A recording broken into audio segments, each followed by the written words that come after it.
जी, इस वक्त हम फर्स्ट मून मैरिज हॉल में आए हैं जहाँ पे हमारी वक्त बरादरी की मिलन पार्टी हुई है, जिसमें जनाब हमने रियाज भट्ट साहब जो आर के टेलर वाले हैं जनाब, तो हमने पुराने पाक यूज करना है। माशाअल्लाह इन्होंने हमें इज़्ज़त दी, अल्लाह इनकी इज़्ज़त में इजाफा करे जनाब।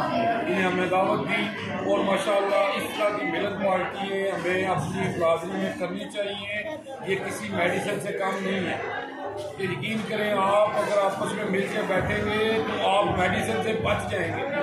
और मैं आपको दावे से ये बात कर रहा हूँ और मैंने ये आजमाई ये चीज़ें कि आप ब्लड प्रेशर शुगर से आपको निजात मिल जाएगी, निजात मिल जाएगी। और जनाब कुरान पाक एक ऐसी किताब है जो अल्लाह के यहाँ महफूज है और अल्लाह ने इसकी कसम खाई है कि इसको वो बदल नहीं सकता। हाँ जी, और मैं क्या बयान करूँ, रसूलुल्लाह सल्लल्लाहु अलैहि वसल्लम की शान में अल्लाह ने सब कुछ नाज़िल कर दिया है कुरान में। अम्मा आयशा से किसी ने पूछा आप सल्लल्लाहु अलैहि वसल्लम की सीरत क्या है, तो अम्मा आयशा फरमाती है कुरान कुरान कुरान।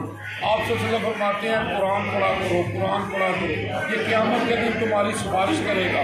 अल्लाहुम्मा सल्ली अला मुहम्मद व अला मुहम्मद। भाट साहब जी भाट साहब माशाअल्लाह जी माशाअल्लाह।